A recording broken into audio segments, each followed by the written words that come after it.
নমস্কার, আমার আপনজনেরা রুদ্রবার্তা আপনাদের সকলকে স্বাগত জানাই। আমি রুদ্রপ্রসাদ ব্যানার্জি। খেলা হবে খেলা হবে স্লোগান তোলা এই রাজ্যে, যেখানে নির্বাচন মানে খেলা, ঠিক সেখানে কিন্তু ধীরে ধীরে পুরো সিনারিও বদলাচ্ছে। খেলা ঘুরছে, প্রতিবাদে মুখর হচ্ছে আজকে গ্রাম বাংলার এক একটা প্রান্ত, এবং সেখানে বুঝিয়ে দিচ্ছে এরপরে অবশ্যই খেলা হবে, ভয়ঙ্কর খেলা হবে, চরম খেলা হবে। চলুন শুরু করা যাক এই মুহূর্তের রুদ্রবার্তা।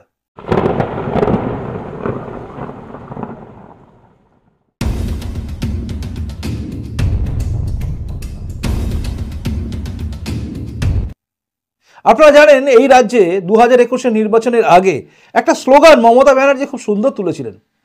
সেই স্লোগানটা কেউ একজন লিখে দিয়েছিল হয়তো, খেলা হবে। যদিও এই স্লোগানটা বাংলাদেশের সমস্ত স্লোগানকে জয় বাংলা থেকে শুরু করে খেলা হবে সবই এই রাজ্যের মমতা বন্দ্যোপাধ্যায় নিয়ে নিয়েছেন। মানে স্টিকার লাগানোর যে মানসিকতা, সেই মানসিকতা যে সব ক্ষেত্রেই প্রযোজ্য এটা বোঝা যায়। তাই খেলা হবে স্লোগান ওঠে ভোটের আগে। ভোটের সময় দেখি খেলা হয়, ভোটের পরেও দেখি খেলা হয়। নির্বাচন পরবর্তী হিংসা দেখে চমকে যায় গোটা বাংলা, বোঝে খেলা হবে মানে কোন খেলা হবে। যাই হোক, সেই খেলা হবে বলা মমতা বন্দ্যোপাধ্যায় এবং তার দল তৃণমূল কংগ্রেস এবার একটা চরম খেলার দিকে এগোচ্ছে, এবং সেই খেলাটা তারা খেলবে না, খেলবে বাংলার জনগণ। কারণ খেলা ঘুরে গেছে। হ্যাঁ, ঠিক ধরেছেন, আমি বলছি সন্দেশখালীর ঘটনা কিন্তু বোঝাচ্ছে খেলা এবার হবে। সন্দেশখালীতে আজও কিন্তু উত্তেজনা রয়েছে। সন্দেশখালীতে সিপিএম এর নেতৃত্ব পৌঁছানোর চেষ্টা পৌঁছেছেন, ফিরেও এসছেন, কিন্তু বিজেপির নেতৃত্ব ক্রমশ বারবার লাগাতার সন্দেশখালীর মানুষের কাছে পৌঁছানোর চেষ্টা করছেন, এবং বোঝাচ্ছেন সন্দেশখালী অত্যাচারিত মানুষদের পাশে বিজেপি আছে। এই অত্যাচারিত মানুষদের পাশে যাওয়ার জন্য বিজেপির নেতা নেতৃত্বের বারবার গ্রেপ্তার করা হচ্ছে। গতকাল রাত্রে সুকান্ত মজুমদারকে গ্রেপ্তার করা হয়, আজকে লকেট চ্যাটার্জিকে গ্রেপ্তার করা হয়েছে। অর্থাৎ সবাই কিন্তু লাগাতার চেষ্টা করছেন শুভেন্দু অধিকারীকে ফাঁসানোর জন্য। ধর্মীয় খেলা হয়ে যায়, এবং সেই খেলা আমরা দেখি, কিন্তু সব কিছুকে ছাপিয়ে যায় যখন সন্দেশখালীতে আবারও শুরু হয় অত্যাচারিত নিপীড়িত মানুষদের বঞ্চনার প্রতিবাদে আন্দোলনে নামা। এবং সেই আন্দোলন সন্দেশখালীতে যখন পুলিশ চারিদিক ঘিরে রেখেছে, পুলিশ রাখা হয়েছে যে সন্দেশখালীতে মানুষ বলছে যে তাদের যেন মনে হচ্ছে সকাল সন্ধ্যে পুলিশই দেখতে পাচ্ছি।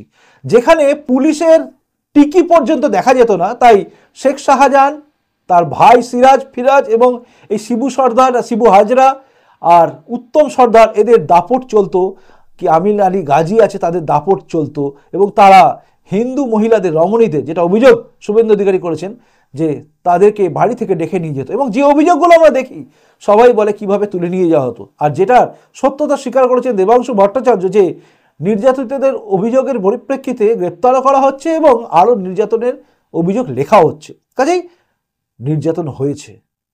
সেই নির্যাতিতাদের পাশে বিজেপি ছাড়া কেউ নেই। যখন নির্যাতিতারা বুঝে গেছে যে আমাদের ওপরে যতই আক্রমণ হোক দেওয়ালে পিঠ ঠেকা নয়, দেওয়াল ভেদ করে বেরিয়ে গেছে, তাই তারা আজও রাস্তায় নামে।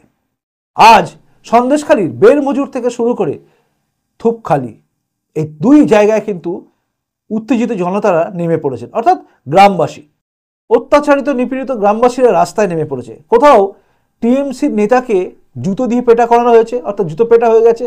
কোথাও আবার শেখ শাহজাহান, যাকে নাকি তৃণমূল কংগ্রেস আবার রয়্যাল বেঙ্গল টাইগারের সঙ্গে তুলনা করে, সেই রয়্যাল বেঙ্গল টাইগারের ভাইকেই তার বাড়ি, তার জায়গা, সেখানে নাকি লোক ভাঙচুর করেছে। অর্থাৎ উত্তেজিত জনতা তারা বুঝিয়ে দিচ্ছে যে শেখ শাহজাহান হোক বা যেই হোক, তাদেরকে আর মানা যাচ্ছে না। এতদিন ধরে ওইখানে শেখ শাহজাহানের নেতৃত্বে তৃণমূল কংগ্রেস দাপটের সঙ্গে রাজত্ব করেছে, তাই সেখানে পুলিশ পর্যন্ত, এই গ্রামবাসীদের অভিযোগ, অর্থাৎ মহিলাদের যে অভিযোগ, পুলিশ পর্যন্ত রিপোর্ট নিত না। শুনুন। ওরাই ওর ঘর ভেঙেছে আমাদের, ওরা মারধর করে, আর সাধারণ লোককে এরপরে কি হতে পারে আপনারা বলুন। বিগত কি অজিত মাইতিরা কারা, সিরাজউদ্দিন, হ্যাঁ, ওরা দল পার্টি, ওরা হুমকি দেয়, বলে তোরা কোন বাবার কাছে যাবি, যা এখানে কোনো পার্টি যাবি না।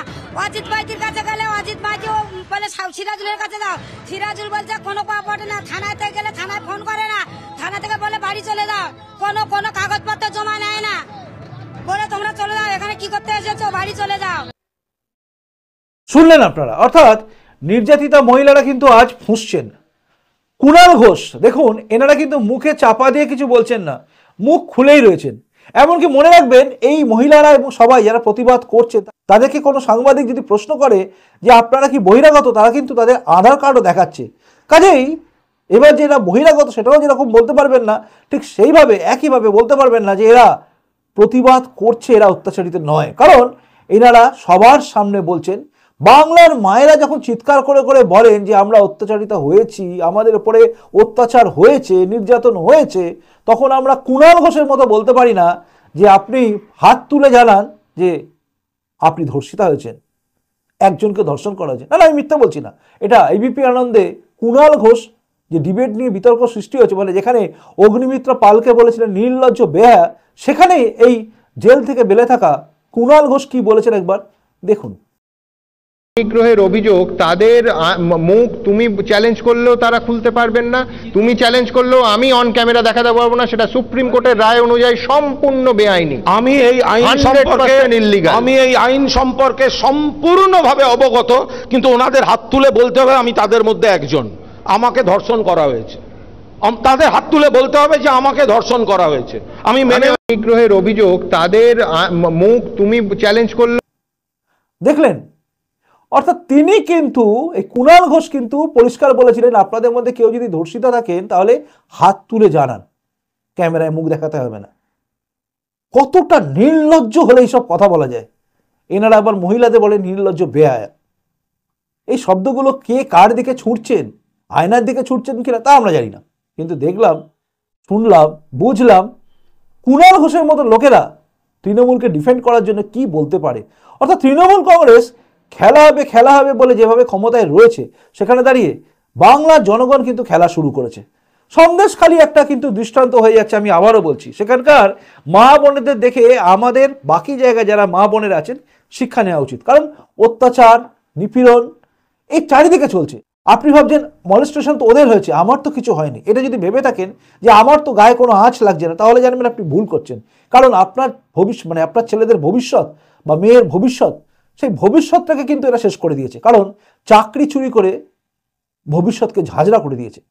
এমনকি শিক্ষাক্ষেত্রে ভুয়ো শিক্ষক নিয়োগ করে, মানে ভুলভাল নিয়োগ করে তাদের ভবিষ্যৎকে শেষ করে দিয়েছে, মানে শিক্ষার জায়গাটাকে নষ্ট করে দিয়েছে। কাজেই এরা, এই তৃণমূল কংগ্রেস 1000 টাকা কি 2000 টাকা দিলেও মনে রাখবেন টাকাটা আমাদের টাকা আমাদেরকে দিচ্ছে, টাকা যেরকম নিচ্ছেন নিন, কিন্তু এদের বিরুদ্ধে সোচ্চারও হতে হবে। সন্দেশখালী মানুষরা বুঝিয়ে দিচ্ছে যে কি করা উচিত। আর একটা কথা মনে রাখবেন, এই রাজ্যের মধ্যে একমাত্র জায়গা যেখানে কিন্তু মমতা বন্দ্যোপাধ্যায় চরম অপদস্থ হয়েছেন, সেটা হচ্ছে নন্দীগ্রাম। নন্দীগ্রামের জায়গার মানুষ বুঝিয়েছিল, নন্দীগ্রামের মানুষরা বুঝিয়েছিল যে বাংলা তার মেয়েকে চায়। এই স্লোগানটা নন্দীগ্রামে খাটেনি।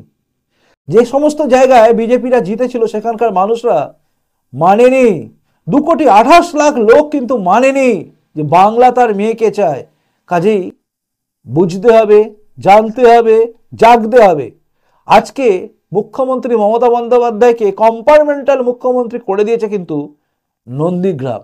শুধুমাত্র শোভনদেব চট্টোপাধ্যায় যদি নিজের সিট ছেড়ে দিয়ে না যেতেন, তাহলে মমতা বন্দ্যোপাধ্যায় অন্য কোনো সিটে গিয়ে জিততে পারতেন বলে আমার বিশ্বাস হয় না। কারণ মমতা বন্দ্যোপাধ্যায় নিজেও বিশ্বাস করেন এবারে যে তিনি শুধুমাত্র ভবানীপুরে সেফ, অর্থাৎ যে জায়গায় তিনি দাঁড়ান ওটাই তার কাছে সেফ জায়গা, বাকি কোনো জায়গা তার জন্য সেফ নয়। এটা নন্দীগ্রাম বুঝিয়ে দিয়েছে মমতা বন্দ্যোপাধ্যায়কে।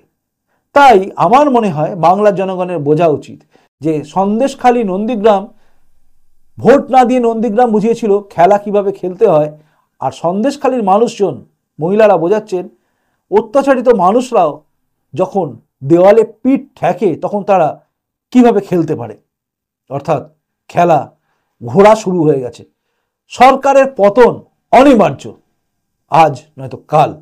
আর কেন্দ্র সরকার কি করছে না করছে তার দিকে আমাদের নজর থাকবে, কারণ অনেক হয়ে গেছে। Enough is enough. এটাই ছিল এখনকার উত্তরবার্তা। যদি মনে হয় প্রতিবেদনটা শেয়ারযোগ্য তবে শেয়ার করবেন, যদি মনে হয় লাইকযোগ্য লাইক করবেন। আর আপনি কি ভাবছেন অবশ্যই কমেন্ট বক্সে কমেন্ট করে জানান, কারণ আমি জানতে চাই আপনারা কি ভাবছেন। এই রাজ্যের এই পরিস্থিতি কি বলছে? এখনই কি বাংলার মানুষ চুপ করে সহ্য করবে, নাকি বাংলার মানুষ সন্দেশখালী দেখানো রাস্তায় প্রতিবাদও করবে? আমি বলছি না মাংচুর করুন, কিন্তু সন্দেশখালী নিপীড়িত অত্যাচারিত মানুষদের কথা ভেবে পরিবর্তন আনুন। ঠিক বললাম? জানাবেন কিন্তু। আপনার কমেন্টস অপেক্ষায় আমি রইলাম। পরবর্তী রুদ্রবার্তা দেখার অপেক্ষায় আপনি থাকুন। খুব ভালো থাকুন। দেখা হচ্ছে পরবর্তী রুদ্রবার্তায়। নমস্কার, বন্দে মাতরম, ভারত মাতা জয় হোক, জয় হিন্দ।